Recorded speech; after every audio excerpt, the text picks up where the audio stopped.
नमस्कार मुलांनो, रिजॉईस एज्युकेशनल आमच्या यूट्यूब चॅनलवरती आपलं खूप खूप स्वागत आहे। आज आपण वर्ग 9वा गणित भाग 1चं पुस्तक दुसरं प्रकरण ज्याचं नाव आहे वास्तव संख्या त्या प्रकरणाच्या पाठ्यपुस्तक पान क्रमांक 30 वरती आलेलो आहे। पान क्रमांक 30 वरती आपल्याला बघायचं आहे सराव संच 2.3। सराव संच 2.3 मध्ये पहिला प्रश्न आपल्याला दिलेला आहे, पुढील कर्णींच्या कोटी सांगा। आपल्याला काही संख्या दिलेल्या आहेत मुलांनो, त्या संख्या कर्णी संख्या आहेत। त्या कर्णी संख्यांच्या कोटी आपल्याला या ठिकाणी सांगायच्या आहेत। तर बघूया पहिल्या प्रश्नाचं उत्तर। तर बघायचं मुलांनो, सराव संच 2.3 प्रश्न क्रमांक 1। प्रश्न क्रमांक 1 मध्ये आपल्याला दिलेला आहे, पुढील कर्णींच्या कोटी सांगा। आपल्याला या कर्णी संख्या दिलेल्या आहे। तर बघा या ठिकाणी कर्णी 7। तर या ठिकाणी 7 या संख्येची तिसरी कर्णी या ठिकाणी आपल्याला तिसरं मूळ या ठिकाणी दिलेलं आहे। तर या ठिकाणी बघा कर्णीचं हे जे चिन्ह आहे त्या चिन्हामध्ये असलेला जी संख्या असते ती आपली कोटी असते, हे आपल्याला लक्षात ठेवायचं मुलांनो। तर या ठिकाणी बघा कर्णीच्या चिन्हाच्या वरती ही जी संख्या आहे 7 जी आहे ती कर्णीस्थ संख्या आहे। 7 आपल्याला नाही घ्यायचं आहे, आपल्याला घ्यायचं आहे या संख्या, हे जे चिन्ह आहे चिन्हाच्या बाहेरची संख्या ही 3। ही जी संख्या आहे ती आपल्याला काय दर्शवत आहे, हे 7चं तिसरं मूळ आपल्याला दर्शवत आहे, घनमूळ ज्याला आपण म्हणू शकतो। तर या ठिकाणी ही संख्या म्हणजे आपली कोटी असते। तर बघा या ठिकाणी आपली कोटी आहे 3। त्यानंतर दुसरी संख्या बघूया मुलांनो। दुसऱ्या संख्येमध्ये आपल्याला या ठिकाणी 5 गुणिले कर्णी 12 अशा प्रकारे आपल्याला दिलेला आहे। हा जो 5 आहे हा गुणाकारामध्ये आलेला आहे कर्णी 12च्या, त्यामुळे कर्णीस्थ संख्या 12 आहे आणि कर्णीच्या चिन्हामध्ये दुसरी कोणतीही संख्या नाही आहे। जेव्हा कर्णीच्या चिन्हामध्ये दुसरी कोणतीही संख्या राहत नाही तेव्हा आपण असं गृहीत धरतो की कर्णी जी आहे ती वर्गमूळ असेल, त्यामुळे हा 2 या ठिकाणी आहे असं आपण गृहीत धरत असतो। त्यामुळे आपला जो दुसरा उपप्रश्न आहे त्याची कोटी आहे 2। त्यानंतर तिसरा उपप्रश्न आपल्याला बघायचा आहे मुलांनो। तिसऱ्या उपप्रश्नामध्ये आपल्याला 10 ही जी संख्या आहे त्याची चौथं मूळ, 10 या संख्येचं चौथं मूळ दिलेलं आहे, त्यामुळे 4 आपली कोटी असणार आहे। चौथ्या प्रश्नामध्ये आपल्याला बघा या ठिकाणी पुन्हा कर्णीचा जो चिन्ह आहे त्या चिन्हामध्ये कुठलाही संख्या दिलेली नाही आहे, त्यामुळे आपण या ठिकाणी असं गृहीत धरणार आहे की इथे 2 आहेत। त्यामुळे जो चौथा प्रश्न आहे, चौथ्या प्रश्नामध्ये आपली जी कोटी आहे ती आहे 2। त्यानंतर पाचवा प्रश्न बघायचा मुलांनो। पाचव्या प्रश्नामध्ये 18चं तिसरं मूळ म्हणजे 18चं घनमूळ या ठिकाणी आपल्याला दिलेलं आहे। कर्णीचं जे चिन्ह आहे त्यामध्ये संख्या दिलेली आहे 3, कर्णीस्थ संख्या आहे 18। तर 3 या संख्येला आपल्याला काय घ्यायचं आहे, या संपूर्ण संख्येची कोटी घ्यायचं आहे। तर या ठिकाणी या कर्णीची कोटी आहे 3। अशा प्रकारे सराव संच 2.3 प्रश्न क्रमांक 1 आपण सोडवलेला आहे। पुढीलपैकी आता बघा आपल्याला सराव संच 3.2 पान क्रमांक 30 प्रश्न क्रमांक 2 आपल्याला बघायचा आहे मुलांनो। प्रश्न क्रमांक 2 मध्ये आपल्याला विचारलेला आहे, पुढीलपैकी कोणत्या संख्या कर्णी आहेत ते सांगा। कोणत्या संख्या, यापैकी आपल्याला 6 संख्या दिलेल्या आहेत, या 6 संख्यांपैकी कोणत्या कोणत्या संख्या कर्णी संख्या आहे ते आपल्याला या ठिकाणी सांगायचं आहे। तर उत्तर बघूया मुलांनो। कर्णी असलेल्या संख्या आहेत पहिली संख्या, तिसरी संख्या व 6वी संख्या। या संख्या, पहिली संख्या बघा 51चं तिसरं मूळ या ठिकाणी घेतलेलं आहे। त्यानंतर तिसऱ्या संख्येमध्ये 81चं 5वं मूळ या ठिकाणी घेतलेलं आहे व 6व्या संख्येमध्ये 22/7 या संख्येचं तिसरं मूळ घेतलेलं आहे म्हणजे घनमूळ घेतलेलं आहे। तर या 3 ज्या संख्या आहेत त्या कर्णी संख्या आहेत व कर्णी नसलेल्या संख्या आपल्याला बघायच्या, आणि कर्णी का बरं नाही आहे यांचं कारणसुद्धा आपल्याला या ठिकाणी स्पष्ट करायचं आहे। ते कारण आपण या ठिकाणी घेणार आहे। कर्णी नसलेल्या संख्या, दुसरी संख्या, चौथी संख्या व 5वी संख्या, या 3 संख्या कर्णी नसलेल्या संख्या आहेत। तर बघा सर्वात आधी आपण पाहू दुसरी संख्या कर्णी संख्या का बरं नाही आहे। तर बघा 16चं चौथं मूळ या ठिकाणी आपल्याला दिलेलं आहे। 16चं चौथं मूळ याला जर आपण उलगडा केला तर बघा 16ला आपण अशा प्रकारे लिहू शकतो, 16चा घातांक या ठिकाणी आपण घेतलेला आहे 1/4, बरोबर। 16चा घातांक 1/4 कारण 16चं चौथं मूळ दिलेलं आहे, त्यामुळे त्याला आपण अशा प्रकारे सुद्धा लिहू शकतो. 16चं चौथं मूळ जर दिलेलं असेल तर 16चा घातांक 1/4 अशा प्रकारे आपण ही संख्या लिहू शकतो. आता 16 म्हणजे काय आहे? 16 म्हणजे 2चा घातांक 4. 16 म्हणजे 2चा घातांक 4. तर बघा या ठिकाणी आता 2 घातांक आलेले आहे या ठिकाणी 2ला. तर हे जे 4 आहे 4ला मी 1 सोबत गुणाकार जर केला तर बघा या ठिकाणी 4 गुणिले 1/4 जर असेल तर 4 गुणिले 1 होऊन जाईल. याचा अर्थ असा 4/4 म्हणजे 1. तर या ठिकाणी 2चा घातांक 1. त्यामुळे 16चे चौथे मूळ ही जी संख्या आहे त्याचं उत्तर काय येत असतं मुलांनो? 2. त्यामुळे 2 ही परिमेय संख्या आहे आणि परिमेय संख्या जर असेल तर ही कर्णी संख्या राहू शकत नाही. त्यामुळे ही कर्णी संख्या नाही आहे. त्यानंतर आपल्याला दिलेलं आहे वर्गमूळ 256. कर्णी 256. 256चं दुसरं मूळ आपल्याला दिलेलं आहे मुलांनो. आता वर्गमूळ आहे याचा अर्थ या कर्णीच्या संख्या चिन्हामध्ये 2 ही संख्या असणार आहे. तर बघा आपल्याला अशा प्रकारे आपण लिहू शकतो 256 याचा घातांक 1/2. आता 256 म्हणजे काय आहे? 16चा वर्ग. तर बघा 16चा वर्ग 256 म्हणजे 16चा वर्ग. तर पुन्हा या ठिकाणी हे जे 2 आहे 1 सोबत गुणाकार करतील. निरखून बघायचं मुलांना 2 गुणिले 1 जर होईल तर या ठिकाणी सुद्धा 2/2 बरोबर 1 अशा प्रकारे परिवर्तन होऊन जाईल या घातांकाचं. त्यामुळे 16चा घातांक 1. आता वर्गमूळ 256 ही जी संख्या आहे त्याचं उत्तर आलेलं आहे 16. त्याला आपण त्या संख्येमध्ये बदल केला, त्या संख्येला सोपे रूप देण्याचा प्रयत्न केला तर त्याचं उत्तर आलेलं आहे 16. आणि 16 ही परिमेय संख्या आहे बरोबर. आणि परिमेय संख्या असल्यामुळे ही संख्या कर्णी संख्या नाही आहे. त्यानंतर 5वा प्रश्न आपल्याला बघायचा आहे. 5व्या प्रश्नामध्ये आपल्याला काय दिलेलं आहे? 64 घनमूळ 64. 64चं तिसरं मूळ दिलेलं आहे. आता 64चं तिसरं मूळ जे आहे ते आपण अशा प्रकारे लिहू शकतो 64 याचा घातांक 1/3. 64चा घातांक 1/3. आता 64 म्हणजे काय आहे? 64 आहे 4चा घन. 4चा घन आहे 64. त्यामुळे 4चा घातांक 3 गुणिले 1/3. आता या ठिकाणी सुद्धा 1 गुणिले 3 असं झाल्यानंतर बघा 3/3 होईल. 3/3 म्हणजे 1. तर या ठिकाणी 4चा घातांक आलेला आहे 1. आणि 4 ही परिमेय संख्या आहे, ही कर्णी संख्या नाही आहे. त्यामुळे 64चे तिसरे मूळ ही जी संख्या कर्णी संख्या आपल्याला दिलेली होती ही कर्णी संख्या नाही आहे, ही एक परिमेय संख्या आहे जर आपण त्याला सोपे रूप दिले तर. अशा प्रकारे प्रश्न क्रमांक 2 सराव संच 2.3 सोडवून झालेला आहे. पान क्रमांक 30 सराव संच 2.3 प्रश्न क्रमांक 3 आपल्याला बघायचा मुलांनो. प्रश्न क्रमांक 3 मध्ये विचारलेला आहे पुढील जोड्यांपैकी कोणत्या कर्णींच्या जोड्या सजातीय व कोणत्या विजातीय आहेत हे ओळखा. कोणत्या सजातीय संख्या असतात व कोणत्या विजातीय संख्या असतात ह्या आपल्याला या ठिकाणी कर्णींच्या संख्यांमध्ये दाखवायचं आहे. कोणती कर्णी संख्या सजातीय आहेत व कोणत्या कर्णी संख्या विजातीय आहेत ते आपल्याला दाखवायचं आहे. तर तुम्हाला मुलांनो सांगून ठेवतो आहे की कर्णीस्थ संख्या म्हणजे नक्की काय असते. कर्णी संख्या आपल्याला बघायची आहे, त्याच्या हिशोबाने आपण सांगू शकतो कोणती संख्या सजातीय आहे व कोणती संख्या विजातीय आहे. तर बघूया.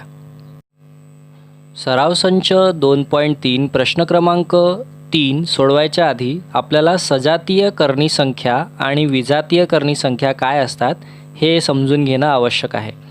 त्यामुळे या ठिकाणी मी तुम्हाला मुलांनो 3 जोड्या दिलेल्या आहेत. 3 जोड्या आपल्याला या ठिकाणी बघायच्या आहे ज्या सजातीय आहेत. तर बघा पहिली जोडी या ठिकाणी बघा नंबर 1 मी या ठिकाणी पहिली जोडी आपल्याला समोर ठेवलेली आहे. पहिली जोडी आहे वर्गमूळ 17 व 4 गुणिले कर्णी 17. कर्णी 17 व 4 गुणिले कर्णी 17. तर बघा ह्या दोन संख्यांमध्ये कर्णिस्थ संख्या कोणती आहे? 17. कर्णिस्थ संख्या म्हणजे कर्णीच्या चिन्हाच्या खाली असलेली जी संख्या आहे. बघा या ठिकाणी कर्णीच्या चिन्हाच्या खाली कोणती संख्या आहे? 17. या ठिकाणी कर्णीच्या चिन्हाच्या खाली कोणती संख्या आहे? 17. तर या ठिकाणी दोनही संख्यांमध्ये कर्निस्थ संख्या 17 असल्यामुळे ही एक सजातीय कर्णी संख्यांची जोडी आहे. त्यानंतर दुसरी जोडी आपल्याला पाहायची आहे कर्णी 11 व 15 गुणिले कर्णी 11. तर हे सुद्धा सजातीय संख्या आहेत, सजातीय कर्णी संख्या आहेत, कारण कर्निस्थ संख्या दोनही ठिकाणी 11 11 आहे. त्यानंतर तिसरी जोडी पाहायची आहे. तिसऱ्या जोडीमध्ये सजातीय संख्याच्या तिसऱ्या जोडीमध्ये आपल्याला बघायचं आहे मुलांनो कर्णी 5 व 3 गुणिले कर्णी 5. अशा प्रकारे दोन संख्यांची जोडी आहे तिसरी जोडी. तर यामध्ये सुद्धा कर्निस्थ संख्या 5 असल्यामुळे आपण म्हणू शकतो की जी जोडी आहे ती सजातीय कर्णी संख्या आहे. अशा प्रकारे सजातीय कर्णी संख्या म्हणजे काय आपल्याला लक्षात आलेलं असेल. त्याच्याच विपरीत विजातीय कर्णी संख्या म्हणजे काय असते हे आपल्याला आता बघायचं आहे. तर बघायचं मुलांनो, विजातीय कर्णी संख्या. ज्याप्रमाणे कर्निस्थ संख्या सारख्या असल्यामुळे आपण कर्णी संख्यांना सजातीय म्हणत असतो, तर कर्निस्थ संख्या वेगवेगळ्या असल्यामुळे आपण त्यांना विजातीय कर्णी संख्या असं म्हणू शकतो. तर या ठिकाणी बघा 1, 2 व 3 तुम्हाला जोड्या मी दिलेल्या आहेत ज्याच्यामध्ये कर्निस्थ संख्या वेगळ्या आहे. पहिली जोडी पाहूया आपण. पहिली जोडी म्हणजे कर्णी 17. कर्निस्थ संख्या इकडे आहे 17. दुसऱ्या याच्यामध्ये कर्निस्थ संख्या आहे 11. 17 व 11 ह्या दोन वेगवेगळ्या कर्निस्थ संख्या असल्यामुळे ही जोडी विजातीय कर्णी संख्यांची जोडी आहे. दुसरी जोडी पाहूया. दुसऱ्या जोडीमध्ये पहिली संख्या आहे 15 कर्निस्थ संख्या. दुसरी कर्निस्थ संख्या आहे 13. 15 व 13 या दोन वेगवेगळ्या कर्निस्थ संख्या असल्यामुळे विजातीय कर्णी संख्या या कर्णी संख्यांची जोडी आहे. दोन्ही 15 आणि 13 कर्णी 15 कर्णी 13 ह्या विजातीय कर्णी संख्या आहेत. तिसरी जोडी पाहायची आहे मुलांनो. तिसऱ्या जोडीमध्ये कर्णी 13 व कर्णी 19 हे दोन या ठिकाणी तुम्हाला कर्निस्थ संख्या दिलेल्या आहेत. पहिल्या याच्यामध्ये कर्निस्थ संख्या 13 आहे, दुसऱ्या याच्यामध्ये कर्निस्थ संख्या 19 आहे. त्यामुळे ह्या दोन विजातीय कर्णी संख्या आहेत. कर्निस्थ संख्या जर सारखी असेल तर सजातीय असतात आणि कर्निस्थ संख्या जर वेगवेगळ्या असतील तर त्या विजातीय कर्णी संख्या असतात. हे आपल्याला लक्षात ठेवायचं आहे. तर आता आपल्याला याच आधारावरती प्रश्न क्रमांक 3 सराव संच 2.3 सोडवायचा आहे. प्रश्न क्रमांक 3 पाहायचा आहे. आताच आपण बघितल्या मुलांना आपण जोड्या पाहून कर्निस्थ संख्यांच्या जोड्या पाहिल्या होत्या आणि त्या पाहून आपण या ठिकाणी ठरवलं होतं की कर्णी संख्या सारख्या आहेत किंवा वेगळ्या आहेत. तर बघा पहिली जोडी आपण या ठिकाणी पाहायची आहे. पहिल्या जोडीमध्ये आपल्याला दिलेला आहे कर्णी 52 व 5 गुणिले कर्णी 13. तर या ठिकाणी आपल्याला सर्वात आधी काय करायचं मुलांनो, जर कर्निस्थ संख्या त्या कर्निस्थ संख्येला जर आपण सोपं रूप देऊ शकत असू तर ते सोपं रूप द्यायचं आहे. या ठिकाणी आता 52 याला सोपं रूप कशा प्रकारे देऊ शकतो, याला सोपं रूप देऊ शकतो 13 गुणिले 4. एक गोष्ट लक्षात ठेवायची आहे मुलांनो, जेव्हा आपण कर्निस्थ संख्येला सोपं रूप देत असतो त्यामध्ये एक संख्या अशी असायला पाहिजे जी पूर्ण वर्ग आहे. या ठिकाणी बघा 13 गुणिले 4 आपण घेतलेला आहे. 13 गुणिले 4 म्हणजे 52 होत असतात आणि 4 ही जी संख्या आहे ती पूर्ण वर्ग आहे. तर या ठिकाणी बघा ते कर्निस्थ संख्येमध्ये 13 गुणिले 4 कर्णी 13 गुणिले कर्णी 4. तर या ठिकाणी कर्णी 4 म्हणजे मुलांनो 4चं वर्गमूळ होत असतो 2, बरोबर. त्यामुळे 2 कर्णी 13 अशा प्रकारे आपलं रूपांतरण झालेलं आहे. तर बघा कर्निस्थ संख्या 13 आलेली आहे या ठिकाणी 2 कर्णी 13. तर बघा 2 कर्णी 13 व 2 गुणिले कर्णी 13. तर या दोन अशा प्रकारे आपण सांगू शकतो की पहिली जी संख्या आहे, पहिली जी जोडी आहे पहिल्या प्रश्नामधली ती जोडी सजातीय कर्णी आहे. त्यानंतर आपल्याला तिसरी जोडी बघायची आहे.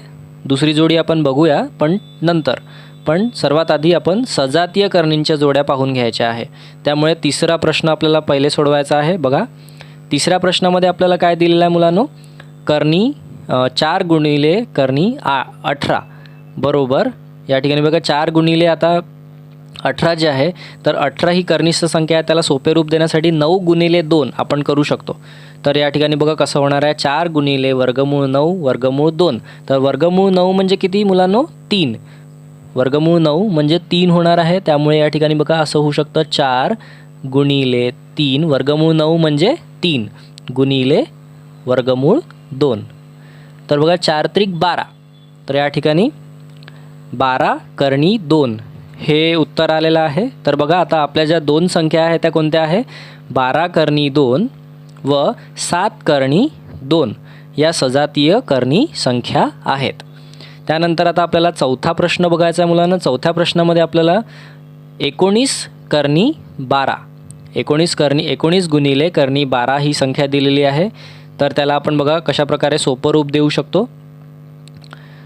तर 19 गुणिले कर्णीस्थ संख्या 4 गुणिले 12चं विभाजन झालेलं आहे 4 गुणिले 3.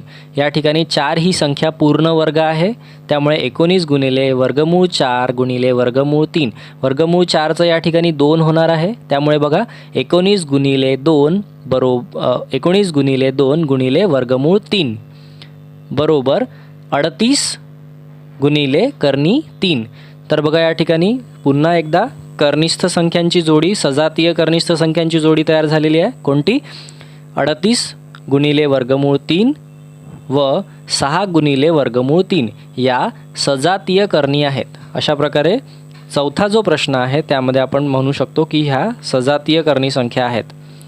त्यानंतर आता आपल्याला विजातीय कर्णी संख्या बघायच्या आहेत. सजातीय कर्णी संख्या बघून झालेल्या आहेत. आता आपल्याला विजातीय कर्णी संख्या पाहायच्या आहेत.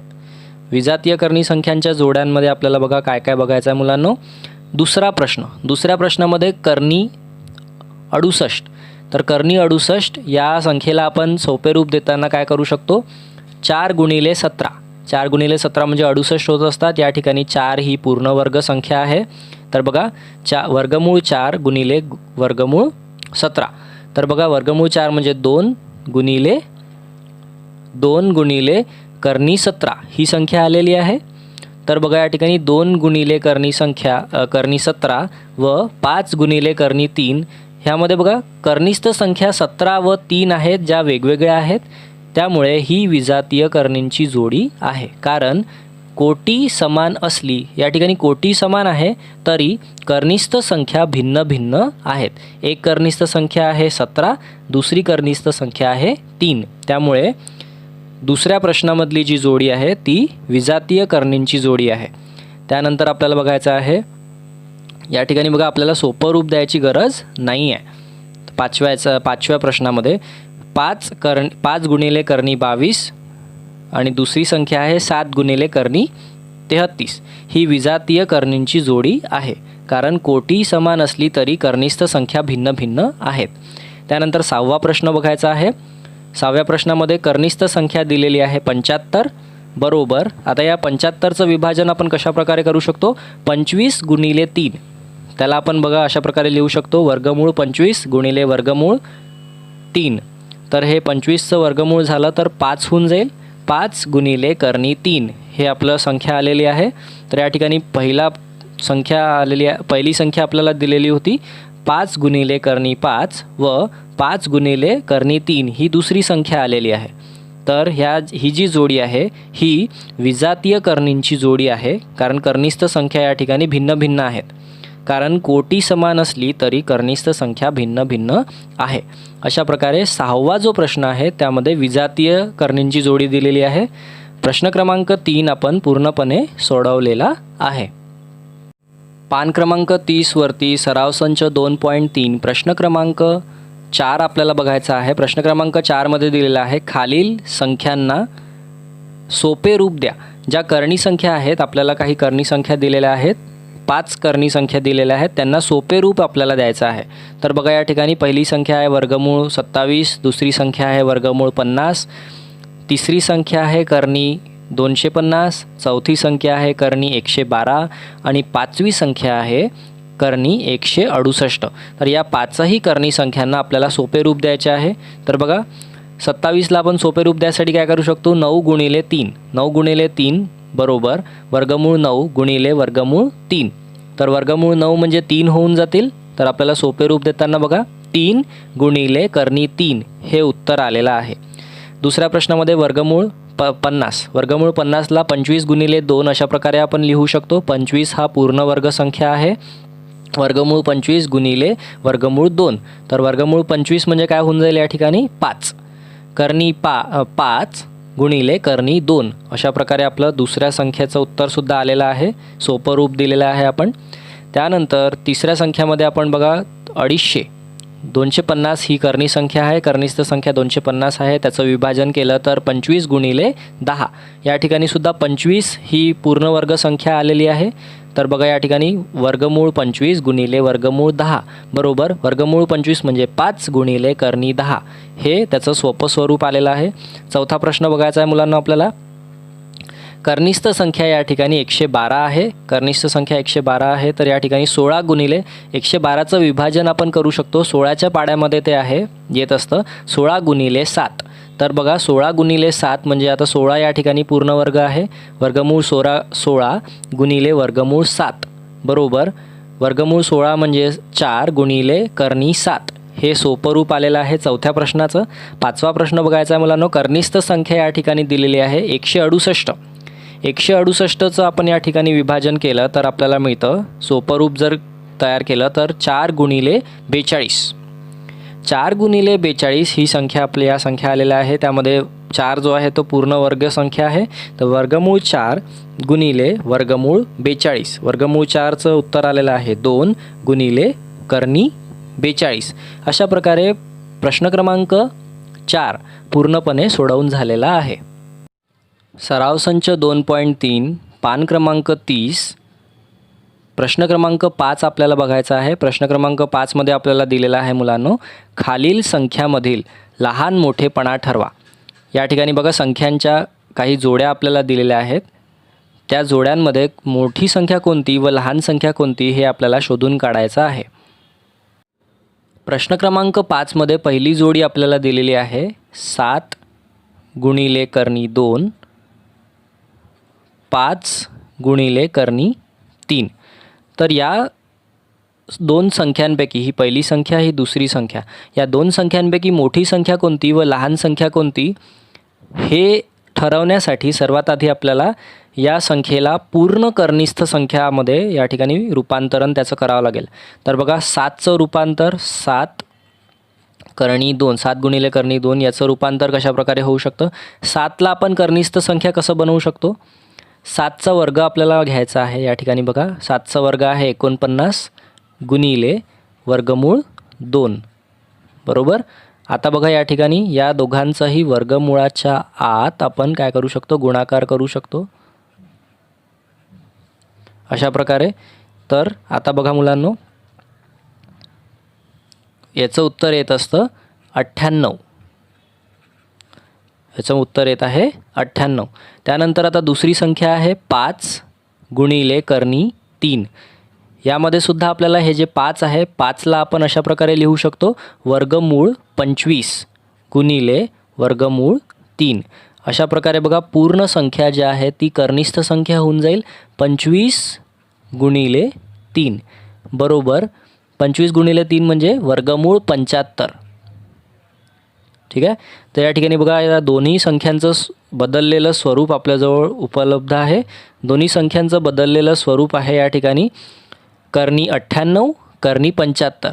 या दोघांपैकी कोणती संख्या मोठी आहे मुलांनो.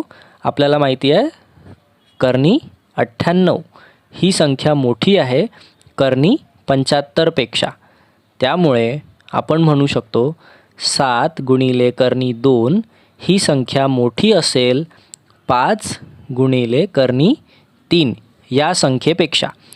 त्यामुळे प्रश्न क्रमांक 5 अशा प्रकारे प्रश्न क्रमांक 5चा उपप्रश्न 1 आपण सोडवलेला आहे. आणि उपप्रश्न 1 मध्ये 7 गुणिले कर्णी 2 ही संख्या मोठी आहे. प्रश्न क्रमांक 5चा उपप्रश्न 2 आपल्याला बघायचा आहे मुलांनो. उपप्रश्न 2 मध्ये कर्णी 247 आणि दुसरी संख्या दिलेली आहे कर्णी 274.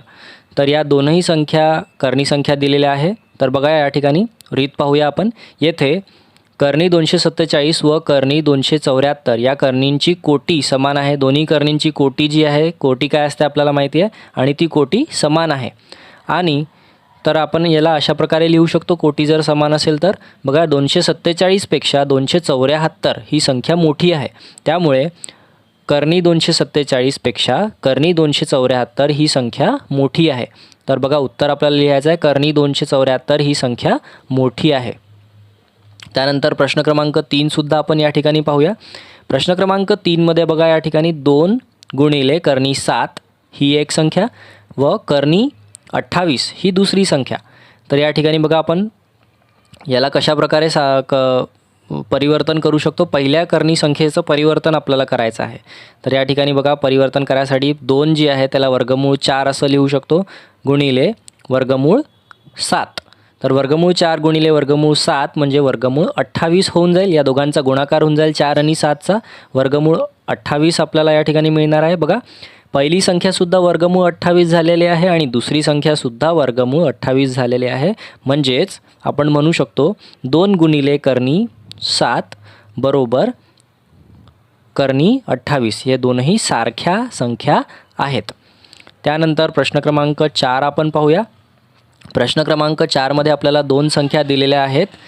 5 गुणिले कर्णी 5 व दुसरी संख्या आहे 7 गुणिले कर्णी 2. तर 5 गुणिले कर्णी 5 बरोबर आता या ठिकाणी बघा याचं रूपांतरण करायसाठी आपल्याला 5ला सुद्धा वर्गमूळाच्या संख्येच्या आत घ्यावं लागेल. त्यामुळे वर्गमूळ 25 गुणिले वर्गमूळ 5. तर या दोघांचा गुणाकार 25 गुणिले 5 म्हणजे कर्णी 125. त्यानंतर 7 गुणिले कर्णी 2 बरोबर आता 7ला 49 आपण बनवतो. कर्णी 49 गुणिले कर्णी 2 म्हणजे कर्णी 98. तर बघा कर्णी 125 ही मोठी संख्या आहे. त्यामुळे कर्णी 125 ही मोठी संख्या आहे कर्णी 98 पेक्षा. त्यामुळे 5 गुणिले कर्णी 5 ही मोठी संख्या आहे 7 गुणिले कर्णी 2 पेक्षा. तर प्रश्न क्रमांक 4चं उत्तरसुद्धा आपल्याला मिळालेलं आहे. प्रश्न क्रमांक 5 आता आपण पाहूया. प्रश्न क्रमांक 5मध्ये आपल्याला दिलेला आहे 2 संख्यांची जोडी दिलेली आहे. 4 गुणिले कर्णी 42 आणि दुसरी संख्या आहे 9 गुणिले कर्णी 2. यामध्ये सुद्धा आपल्याला बघा 4चं करावं लागेल. रूपांतरण करणं आवश्यक आहे. त्या ठिकाणी बघा 4चं आपण करू शकतो वर्गमूळ 16 गुणिले वर्गमूळ 42. 16 आणि 42चा गुणाकार करू तर आपल्याला उत्तर मिळेल कर्णी 672. कर्णी 672 हे उत्तर आपल्याला मिळालेलं आहे. त्यानंतर दुसरी संख्या आहे 9 गुणिले कर्णी 2 बरोबर 9 म्हणजे 81 कर्णी 81 गुणिले कर्णी 2. 81 गुणिले 2 म्हणजे आपल्याला उत्तर मिळालेलं आहे कर्णी 162. तर बघा 672 ही संख्या मोठी आहे आणि 162 ही संख्या लहान आहे. त्यामुळे कर्णी 672 ही संख्या मोठी असणार आहे आणि कर्णी 162 ही संख्या लहान असणार आहे. त्यामुळे 4 गुणिले कर्णी 42 ही मोठी संख्या आहे. कशाच्या तुलनेत? 9 गुणिले कर्णी 2 या संख्येच्या तुलनेमध्ये. प्रश्न क्रमांक 5 उपप्रश्न 6 व 7 आपल्याला बघायचा आहे. या ठिकाणी संख्यांची जोडी दिलेली आहे 5 गुणिले कर्णी 3 आणि दुसरी संख्या आहे 9. तर या पहिल्या संख्येला आपण या ठिकाणी परिवर्तन करून घेऊया. सर्वात आधी पहिल्या संख्येचं परिवर्तन कशा प्रकारे होईल? वर्गमूळ 25 5 आहे त्यामुळे वर्गमूळ 25 गुणिले वर्गमूळ 3. वर्गमूळ 25 गुणिले वर्गमूळ 3 म्हणजे 25 त्रिक 75. तर पहिल्या संख्येचं वर्गमूळ 75 हे परिवर्तन झालेलं आहे. त्यानंतर दुसरी संख्या आहे दुसऱ्या संख्येला आपण वर्गमूळ 81 वर्गमूळ 81 असं लिहू शकतो. वर्गमूळ 81 ही मोठी संख्या आहे. 81 ही मोठी संख्या आहे त्यामुळे या ठिकाणी आपल्याला ह्याच्या जोडीमध्ये आपल्याला लक्षात आलेलं आहे की 5 गुणिले कर्णी 3 यापेक्षा 9 ही संख्या मोठी आहे. 7वं उत्तर आपल्याला 7व्या प्रश्नाचं उत्तर बघायचं आहे. 2 संख्या दिलेल्या आहेत. पहिली संख्या आहे 7. पहिल्या संख्येला आपण वर्गमूळ 49 असं परिवर्तन करू शकतो. दुसरी संख्या जी आहे त्याला आपण वर्गमूळ 4 गुणिले वर्गमूळ 5 म्हणजे 4 गुणिले 5 म्हणजे वर्गमूळ 20 अशा प्रकारे उत्तर येणार आहे. तर बघा या ठिकाणी 49 ही मोठी संख्या आहे त्यामुळे वर्गमूळ 49 ही मोठी संख्या असणार आहे वर्गमूळ 20 पेक्षा. त्यामुळे आपण म्हणू शकतो की 7 ही जी संख्या आहे ती मोठी आहे 2 गुणिले वर्गमूळ 5 पेक्षा. अशा प्रकारे प्रश्न क्रमांक 5 पूर्णपणे सोडवून झालेला आहे.